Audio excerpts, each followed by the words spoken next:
Olá, sexto ano, tudo bem com vocês? Eu estava olhando o último vídeo e percebi que faltou um último conteúdo da parte de cartografia, que é sobre principais elementos de um mapa. Estou fazendo esse vídeo porque assim você poderá terminar o CA com todas as explicações necessárias. Vamos lá? Só recordando que nós aprendemos no início que a cartografia é uma ciência fundamental para a nossa vida, porque ela nos dá o princípio da nossa orientação em relação ao espaço em que vivemos e o espaço que ocupamos e o espaço também do nosso planeta. Então, os mapas, eles trazem informações preciosas e são usados para diversas informações, né, que você encontra em livros, revistas, né, a imprensa. Todo dia, quando a moça do tempo fala de previsão meteorológica, é sobre um mapa que apresenta a movimentação das massas de ar e é possível compreender melhor a partir da leitura do mapa. Por isso que é importante a gente conhecer que os mapas, todos, eles são formados a partir de alguns elementos, alguns indispensáveis no sentido de que é sobre ele que vai ser feito depois muitas outras informações, tá? Então, quais são esses elementos básicos? O primeiro elemento é esse aqui, ó, o título. Olha, o mapa tem que trazer aqui no topo dele a informação sobre o que esse mapa aqui está retratando. No caso, esse mapa, em exemplo, é o mapa do Brasil. E o mapa do Brasil aqui está mostrando apenas a divisão política, ou seja, esse mapa ele vai trazer apenas essa informação. A fronteira que separa o Brasil dos outros países aqui da América Latina. A linha em preto aqui você percebe que é a delimitação de toda a área, né, do território nacional brasileiro. E também, né, dentro desse espaço, você tem a divisão entre cada um dos 26 estados que formam o nosso país. Então, o mapa político, ele só traz isso. O mapa, né, com o limite e a fronteira do país ou do estado, se for só um mapa de Minas, né? E a informação, né, de como é dividido dentro desse país. Olha só, no mapa do Brasil, aqui eu tenho toda a fronteira do território brasileiro e a divisão interna. Se fosse o mapa de Minas, podia ser assim, ó, Minas Gerais, político, teria essa linha aqui, que é a fronteira do Brasil com os outros estados vizinhos, e teria também aqui divisão dentro dos 853 municípios que existem dentro de Minas Gerais. Mas olhando para este mapa, Brasil político, aqui você tem essa informação, né, da divisão espacial. Qual é a outra informação também que eu vou encontrar? O nome de cada estado e sua capital. Ok? E também o nome do país e o nome da capital. Aqui você vai ver, ó, tem uma estrelinha diferente que você vê que as capitais dos estados é um círculo com um ponto menor. A capital do país sempre é uma estrela. O título, então, mostra o local, a área, né, e o tema que está sendo representado aqui. Tema, que é a divisão política. Depois nós vamos ter outro elemento que é legenda. Legenda, né, apresenta um conjunto de símbolos e de cores, dependendo do mapa. No caso do mapa aqui que nós estamos olhando, nós vamos ter símbolos, mas outros mapas vão ter cores. Então, veja, como eu acabei de dizer, a estrelinha é um símbolo que representa a capital. Esse círculo, né, dois círculos, um círculo preenchido aqui é a capital estadual. A linha em preto, olha o que a gente acabou de ver aqui, representa o limite internacional, ó. A costa oeste aqui, você tá vendo que a linha preta, ela é bem mais escura, tá? De cá, se você prestar atenção, tem uma cor, um azul mais claro, porque, na verdade, aqui, o que te separa é o mar.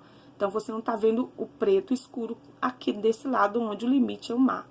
E aqui dentro, você vê que o tom do preto é mais claro, mais acinzentado, mostrando a divisão estadual, ok? A legenda traz símbolos. Depois a gente vai ver a parte aí, outros símbolos que existem também, e cores. Orientação. Orientação é para ajudar-nos a entender a questão do espaço onde que ele está. Quem é que traz essa informação de orientação? Aqui, ó, a Rosa dos Ventos.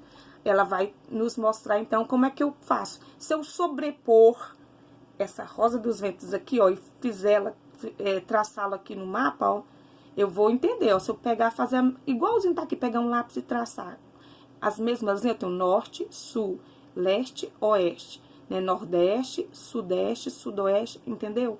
É uma forma de orientação.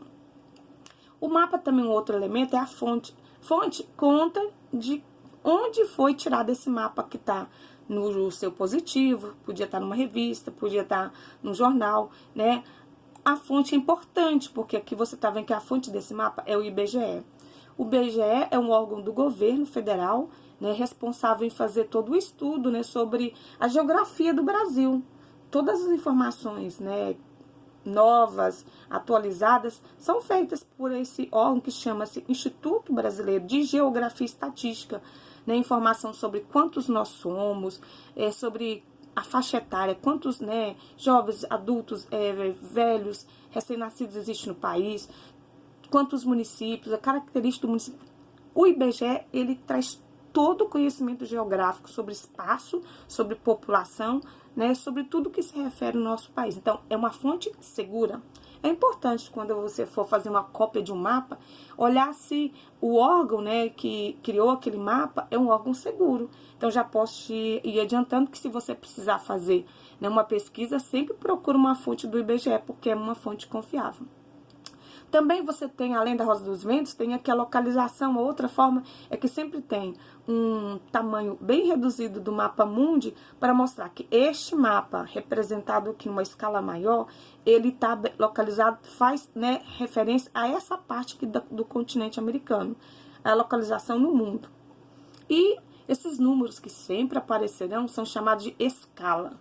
A escala vai indicar quantas vezes, né, o tamanho daquela área, para ser representado aqui nesse papel, teve que ser reduzido. Como é que eu faço? Eu tenho dois tipos de escala. Essa aqui, ó, eu chamo de escala numérica. Essa eu chamo de escala gráfica. Então, sempre o numerador aqui é 1. E o denominador aqui vai mudar. É como se eu tivesse uma fração. 1 por 45 milhões. Né? Numerador, denominador. O numerador sempre 1 para dizer que 1 centímetro que você medir em cada espaço aqui do mapa corresponde a 45 milhões de centímetros, né, em tamanho real. Tá? É importante porque a partir da escala eu tenho uma ideia do tamanho, né? Você imagina 1 centímetro desse mapa aqui, 45 milhões de centímetros, então esse mapa teve que ser reduzido, né, milhões de vezes para ele chegar nesse tamanho. Porque também eu e você sabemos que o território nacional brasileiro ele é gigantesco. A escala gráfica, ela também tem a mesma função, é só uma forma diferente. Só que aqui, ao invés de trabalhar com centímetros, como eu falei, 1 por 45 milhões de centímetros, aqui transformou centímetros em quilômetros. Então, cada 1 centímetro aqui desse mapa é, na verdade, o quê? Aqui você está vendo 450 quilômetros. 2 centímetros, 900 quilômetros. Por que que é interessante eu olhar isso aqui é mais fácil? Porque se eu pegar uma régua, imagino, meço aqui, ó, de Palmas, a capital de Tocantins, a Curitiba, a capital do Paraná, pega uma régua e meço aqui, quantos centímetros deu? Ah, tá, deu aqui, imagina, 8 centímetros? Não, dá menos, né? Deixa eu falar com vocês quanto que deve dar aqui pra você ter uma ideia. Ó, 5 centímetros deu, medi aqui no livro. Deu 5 centímetros. Eu multiplico 5 por 450 quilômetros, eu vou ter um número real da distância em linha reta, tá? Se eu tivesse uma estrada reta, eu teria, então, uma informação bem precisa. Tem uma estrada que liga Palmas a Curitiba? Tem, mas ela não vai fazer reta, né? Ela vai pegar outras estradas. Mas numa linha reta, eu vou ter, então, essa distância, né? Multiplicando 5 centímetros por 450. Tudo bem? Então, veja. O mapa, então, esses elementos, eles são importantes para você, então, ter uma ideia do espaço, ok? Vamos, então, para a página seguinte. Aqui você tem mais informações sobre a escala cartográfica. Eu gostaria que você pegasse o seu marca-texto, um lápis de cor, né? E também fosse marcar, né, algumas definições importantes para você, na hora de resolver a atividade no CA, facilitar, saber aonde você vai voltar no positivo para respondê-lo. Então, o que nós temos aqui? O mapa, então, tem 2 tipos de escala. Nessa escala, reduz o tamanho real para uma folha de papel ou para uma tela, né, de um mapa que está no computador, né? Então, você tem uma superfície terrestre, ela vai estar sendo representada em um plano. que é isso? Plano é numa superfície reta, que pode ser a tela do computador ou um papel. Todo mapa ele é representado assim. E o mapa, na hora que ele vai reduzir o tamanho real de uma área para superfícies menores, para caber no papel, né? Ele vai precisar, então, fazer essa redução através de uma escala cartográfica. Então, marca aí com o seu marca-texto. O que é uma escala cartográfica? Aqui, ó. É redução, você vai marcar aqui, ó. Ó, a parte que é redução das dimensões, aqui, ó. Isso aqui. Opa, aqui. O que é uma escala cartográfica? É a redução das dimensões da realidade no mapa, né, feita em proporção menor, tá? Acho que essa aqui é melhor. Vamos marcar essa aqui também. Pega um lápis e escreve aqui, ó, do lado. Escreva aqui assim, ó, o que é escala cartográfica?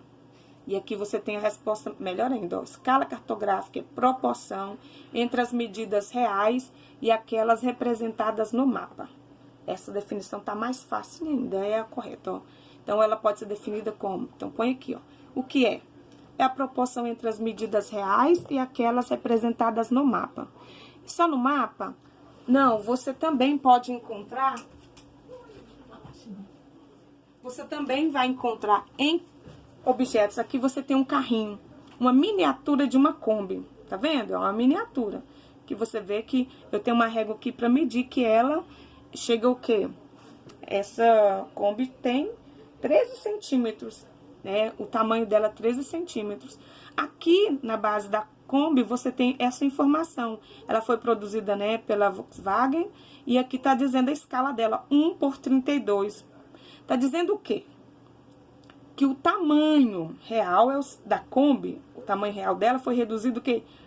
Ó, 1 centímetro desses 13 centímetros aqui, 1 centímetro equivale a 32 centímetros do tamanho real. Como é que eu vou saber, então? Você pega, então, os 13 centímetros aqui e multiplica por 32 centímetros. Aí você depois vai ter uma quantidade lá e você vai fazer a conversão em metros para saber qual o tamanho real dessa Kombi verdadeira. Então, a escala ela pode ser usada para poder fazer, então, essa representação de redução, né? Um modelo de um avião reduzido em miniatura, maquetes, né? Tem várias utilidades, tá? Essa escala numérica, então, como eu falei lá em cima, ela sempre vai ter uma fração, 1 por, e aí um número. Sempre você pode encontrar variações, ó, 1 por 100. No caso aqui, como é que eu vou ler? Ela deve ser 1 por 100. O número 1, que é o numerador, e o 100 é o denominador. Contudo, né, é pouco usual você encontrar uma escala assim, ó, pequena. Geralmente é 1 por 100 mil, por 200 mil, por 450 mil, tá? Porque 100 aqui corresponderia apenas a 1 quilômetro. E não há necessidade, né, de representar 1 quilômetro num espaço que ficaria... Olha lá, ocuparia uma superfície de 10 metros, né? Então, você sempre vai ter nos mapas superfícies grandes, reduzidas, num tamanho menor. Por isso, os números da escala sempre vão ser números bem maiores. Olha, veja, como eu estou dizendo aqui na página 44, segue comigo. A escala mais comum é essa aqui, ó, de 1 por 100 mil, né? E eu leio dessa forma mesmo, 1 por 100 mil. Que significa que cada centímetro daquele mapa está representando 100 mil centímetros do terreno em tamanho real, tá? No mapa que nós temos na página 42, esse que a gente acabou de ver lá, dos elementos, o mapa lá, a escala dele é de 1 por 45 milhões. Como eu falei, 1 centímetro daquele mapa corresponde a 45 milhões, beleza? Então, se você pegar, como eu citei o exemplo, né, de Belém até Curitiba, qual é a distância real? Só eu fazer o que eu mostrei. Você pega a régua, mede quantidade de centímetro da régua e multiplica pela escala que está lá no seu mapa. Ok? Deu para entender direitinho? Que você vai ver, ó. Tem alguns exemplos mostrando que se você fizer isso, ó, pegar a distância entre...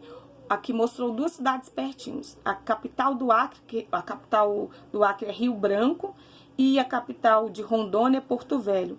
Se você olhar no mapa, você pega lá, Rondônia a Porto Velho, você vai ver que é pequenininho lá, ó. dá 3,7 centímetros. Multiplica pela escala de 450 a distância real. E aqui dá para você fazer em linha reta, porque é bem pequenininho, ó. 3,7 centímetros, que é a distância entre um ponto e o outro.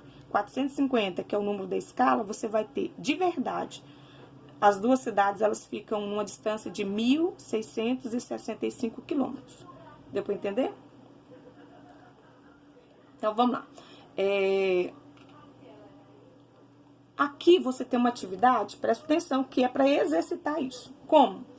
Você vai pegar o mapa do Brasil, que está lá no material de apoio, da página 3 do seu material de apoio, pega a régua, tá? E faça exatamente isso que eu mostrei para vocês lá em cima, ó. Você pega a régua e mede qual a capital do Pará com Rio de Janeiro. Aqui eu vou deixar só para você ver. Dá 9 centímetros. A escala do mapa lá é de 450, não foi isso? 450? Isso. Então, você multiplica 9 vezes 450. E aí, você vai, né, convertendo em quilômetros, que é só você reduzir o número lá de casa, você vai ter 2.475. Tudo bem? Então, dá uma pausa no vídeo, faça, tá, essa atividade aqui pra gente já conferir. Pega a régua, vai no mapa, mede primeiro todas as distâncias. Faz a medição, né, do Belém ao Pará, Porto Alegre, Rio Grande do Sul, Porto Alegre a Porto Velho, Salvador a Recife, Boa Vista, São Luís, Fortaleza, Cuiabá. Nessa a coluna aqui dos centímetros que dão. Depois você pega a sua calculadora no seu celular, ou uma calculadora que você tiver, e vai multiplicando o número que deu cada centímetro por 450. Faça isso, dá uma pausa, faça e volta aqui pra gente corrigir.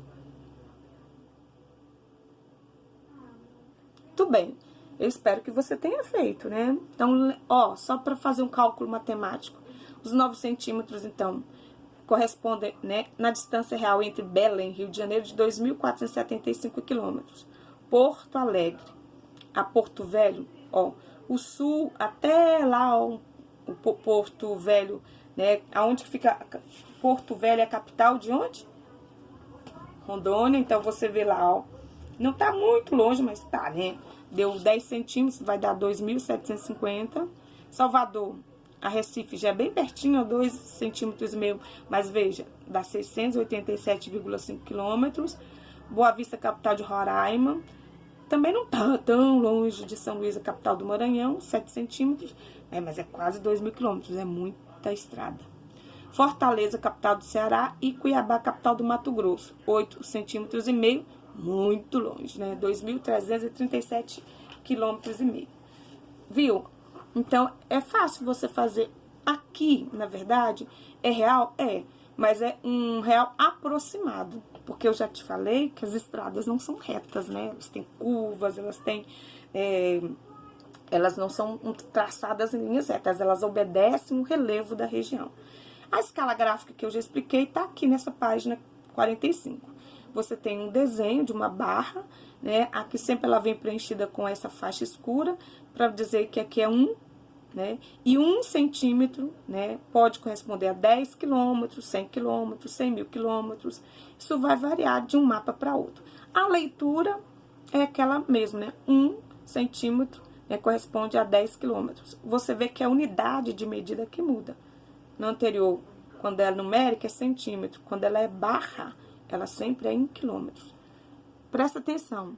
Mas se eu converter aqui, ó, os 10, 0 aqui, ó, 0 até aqui, 10 centímetros. 0 até aqui, 20, né? E aí você vai 10, 20, 30. Mas esse 1 centímetro corresponde a 10, né? E 1 centímetro corresponde a 10 quilômetros. Então, não vai mudar somente a unidade de medida, mas a medida é a mesma. Deu para entender?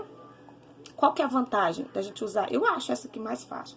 Ela apresenta vantagem porque ela é mais simples, né? Não vai exigir cálculos de transformar depois, porque essa daqui, pra gente fazer cálculo de distância, eu tenho que pegar os centímetros e transformar em quilômetro. E se a gente não é bom em matemática, né? Aí tem um pouquinho mais de dificuldade. A escala gráfica, não, ela já tem quilômetros. É como a atividade que você viu anteriormente. Você só mede na régua a distância e faz a multiplicação. É mais fácil, não é? As plantas das casas também é uma representação, né? Eu conversei com vocês, quando o pai e a mãe, quando alguém vai construir, ele precisa, né, projetar sobre o terreno, né, que ele comprou, como vai ser o tamanho da sua casa. Tem toda uma obrigatoriedade legal, né, de ter que se fazer a planta, ter que apresentar ela, tem que ter um profissional que é um engenheiro civil, né, tem que apresentá-la à prefeitura, tem que ver se pode ser construído aquele modelo, naquele tamanho. Então, quando nós queremos representar uma planta, é um mapa que vai ter uma escala menor e por causa disso, a escala menor, ele vai trazer mais informações. Né? No caso aqui, ó, 1 por 10. 10 é uma escala bem pequena, né? Mas a informação que é mais precisa. Então, quanto menor aqui, mais informação você pode colocar. Quanto maior, menos informação. Você viu o mapa anterior lá do Brasil? Lá na outra página, que é 1 por 455 milhões. Então, 450 milhões de centímetros é uma escala numérica grande. Não dá para ter muita informação no mapa. A única informação que aquele mapa trouxe foi o tamanho do território, a divisão de estados, né? Então, esse tipo de mapa vai ser usado mais para ambiente doméstico, comercial, e quem usa mais ele? Os engenheiros e arquitetos.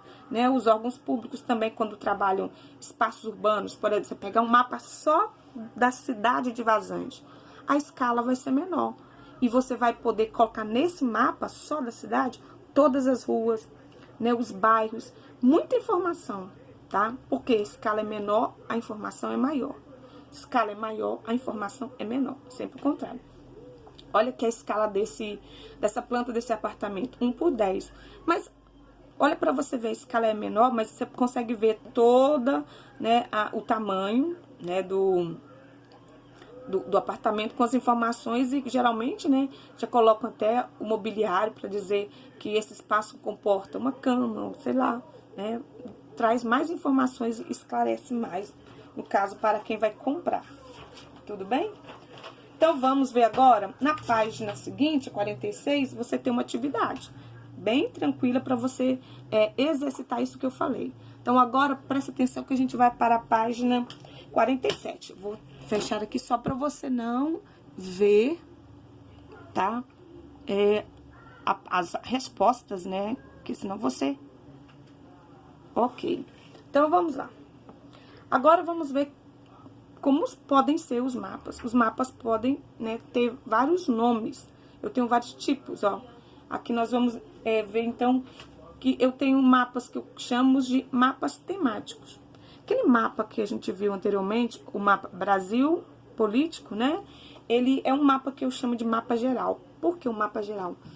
Você vê que ele tem a limitação da fronteira, né? E que já me dá a informação também da divisão do Brasil em estados. E em cima desse mapa geral, eu posso trabalhar vários outros mapas. Como assim? Veja bem. Olha aqui para você ver esse mapa do que eu tô falando. Eu tenho um mapa geral, ó.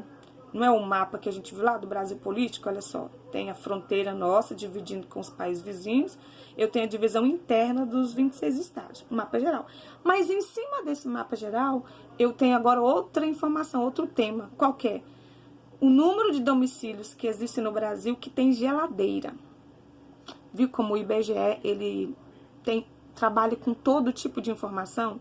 Então, tudo que você quer saber de números sobre o que existe no Brasil em relação ao território, ao povo, à população, você encontra no IBGE, ó. Esse mapa é bem interessante. Esse mapa está dizendo o seguinte, ó, os municípios, foi elaborado em 2011, né? Também sempre você vai ter informação, né? Se essa data aqui está mais atualizada ou mais antiga. No caso, se nós já estamos em 2020, ela está um pouco desatualizada. Então, há alguns 9 anos atrás, como é que era a questão? Onde é que eu tenho casas com geladeira? Veja, eu tenho agora que olhar outro elemento que eu tenho aqui no mapa, né, na legenda, que é a cor. Tá vendo? A cor do verde escuro, um verde intermediário e o verde claro. Domicílio com geladeira. A cor mais escura que você está vendo aqui, ó, que pega desde o estado de Rondônia, Mato Grosso, Distrito Federal, Mato Grosso do Sul, Paraná, Santa Catarina, Rio Grande do Sul, Minas, Espírito Santo, Rio e São Paulo.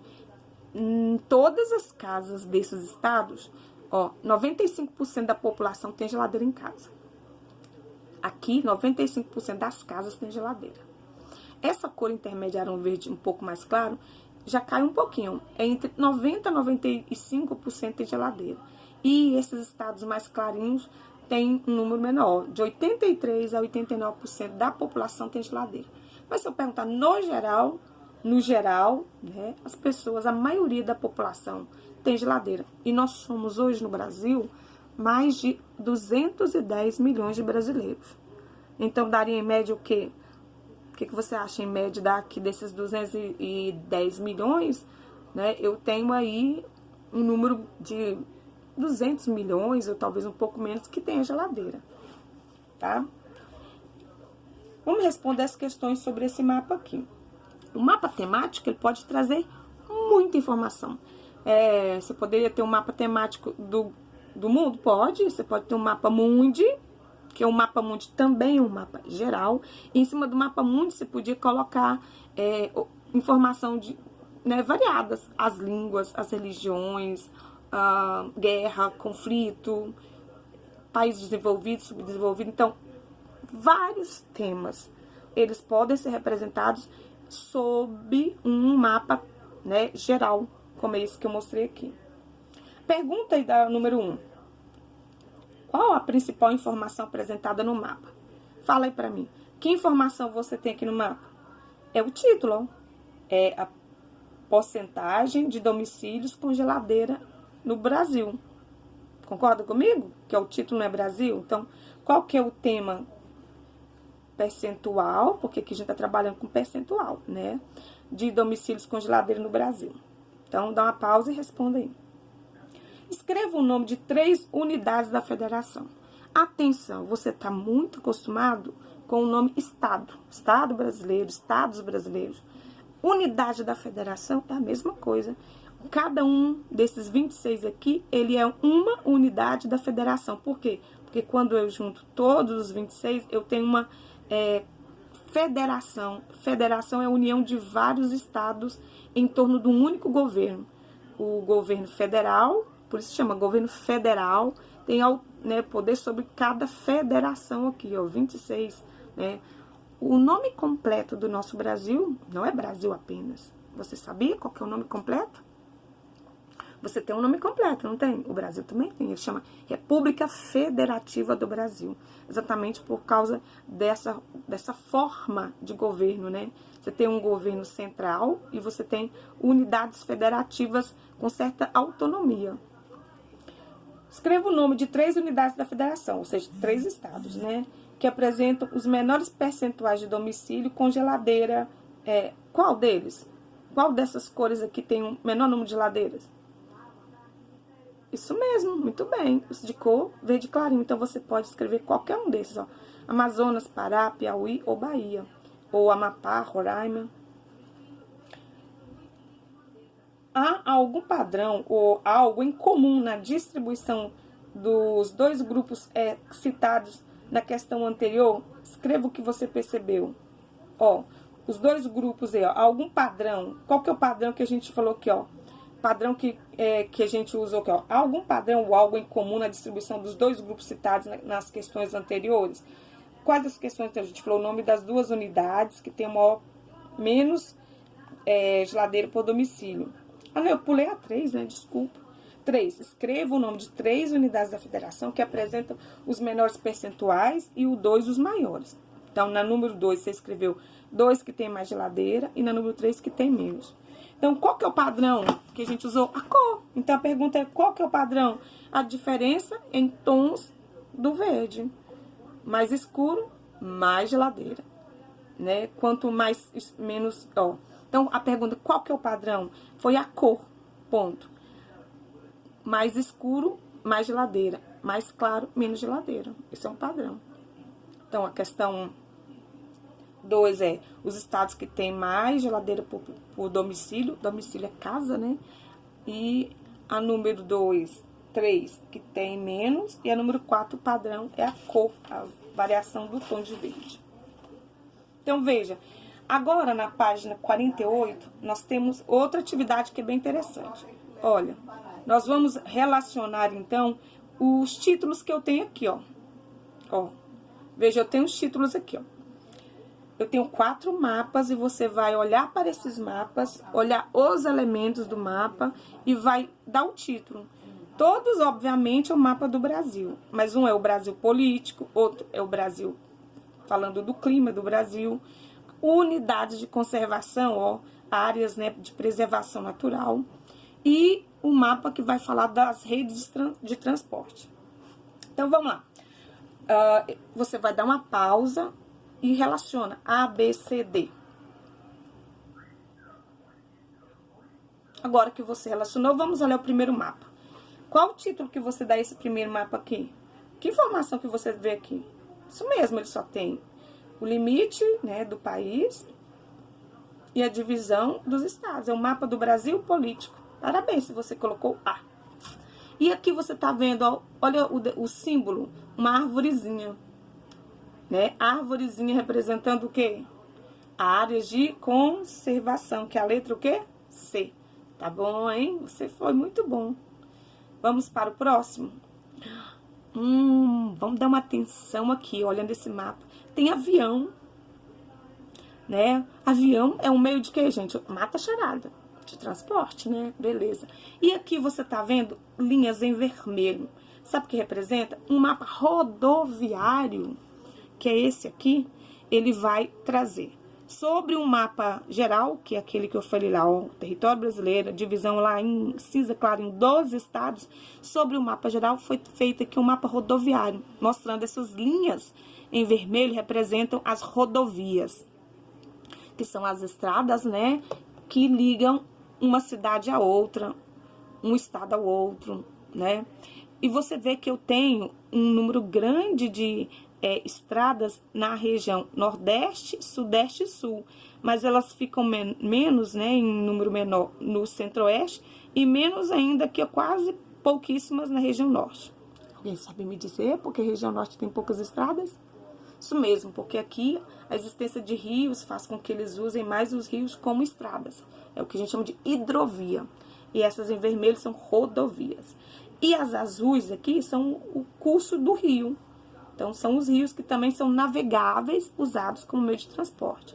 A âncora que você está vendo representa os portos. Portos, aeroportos, rodovias, é o mapa o quê? De transportes. E só sobrou, obviamente, aqui, ó, o mapa que faz referência aos climas do Brasil. Esse estava bem fácil, que era só olhar aqui embaixo, ó. Agora, os desenhos que eu encontro, as conversões, né? Ninguém pode ir desenhando qualquer coisa no mapa. Tem que seguir um padrão internacional para que todo mundo fale a mesma língua. Então, vejam os desenhos, os símbolos que a gente usa. Aqui a gente já falou, esse símbolo representa a capital do estado. O maior é para cidades que têm mais de 50 mil habitantes e vai diminuindo, ó, entre 10 mil e 50 mil e um círculo bem pequenininho é a vila. O triângulo preenchido representa pico, as áreas elevadas. O aeroporto, porto, igreja, indústria de papel. E aí você vai, símbolo de linha, 2 linhas é rodovia, com pista dupla, rodovia só com uma pista. Tracejado é rodovia sem pavimentação, estrada de terra. Essa com piquinhos, rodovia. Aqui é um rio permanente. Esse aqui com tracejados em azul é rio temporário, é aquele que no período da seca desaparece. É muito típico do Nordeste. Aqui é cabo de energia, alta tensão, aquelas linhas de transmissão elétrica. Gasoduto, que fica no subterrâneo, né? A forma de transportar óleo, diesel, gasolina. Aqui são cercas, né? Fronteira internacional, a linha mais grossa. Limite entre o estado, a linha mais fina. E temos também a questão das cores. Os lagos são representados assim, em círculo azul fechado, né? Um desenho fechado. Represa, sempre vai ter uma barra para mostrar que é uma represa, ó, a contenção da água, e aqui o alagamento. Aqui nós temos áreas alagadas. A cor, agora veja a cor. A cor vai ser muito importante na hora que eu estiver falando do mapa físico, em altitude, altura. Lugares mais baixos são as áreas de praia, então tem uma cor do amarelo clarinho. O verde para a floresta, o verde papagaio, verde limão campo, pastagem é um verde mais claro, o amarelo é cultura do cacau, cultura do café, cana-de-açúcar, pomar. Então, você viu que são muitas informações, mas calma.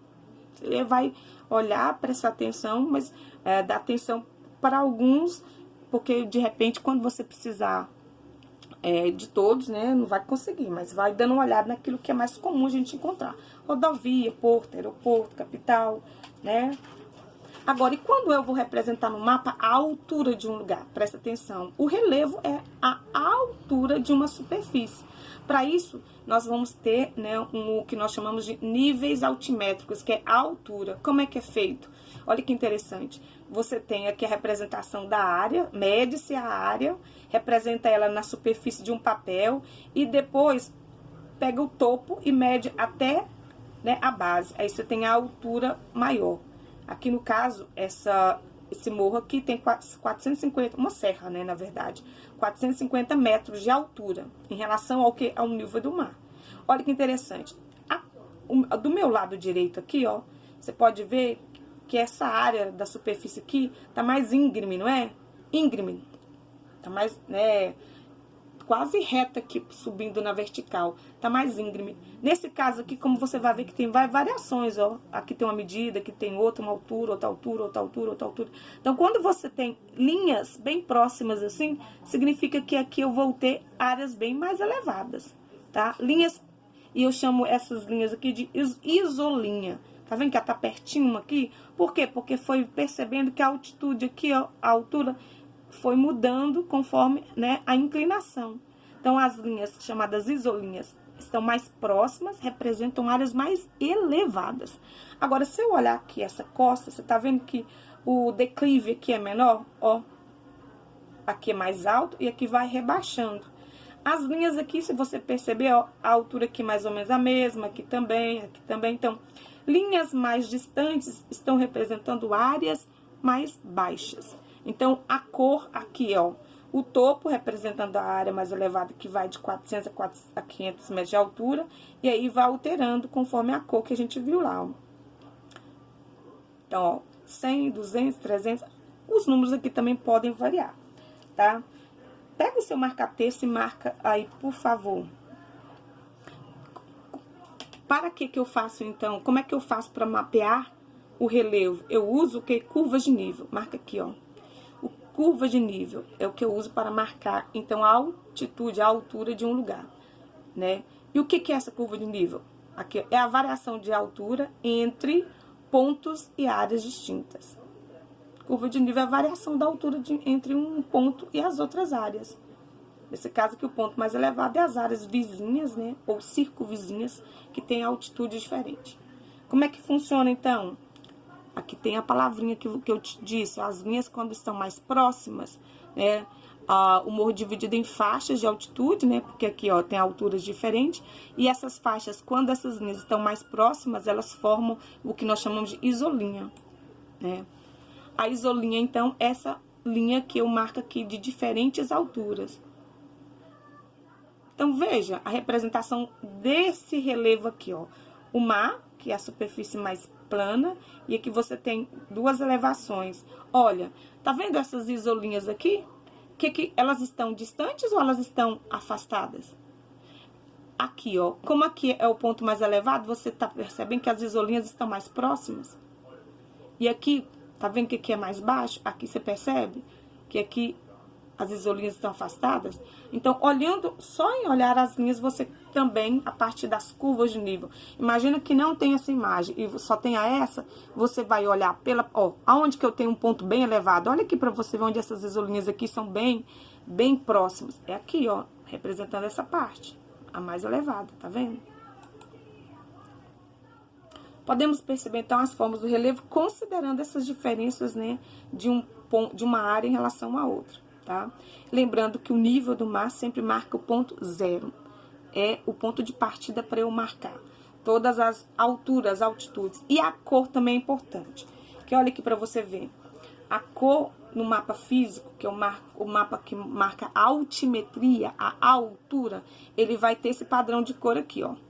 A cor. O verde são sempre as áreas mais baixas. O amarelo é onde já começa a ter uma altura um pouquinho maior. E quando chega no marrom, tá?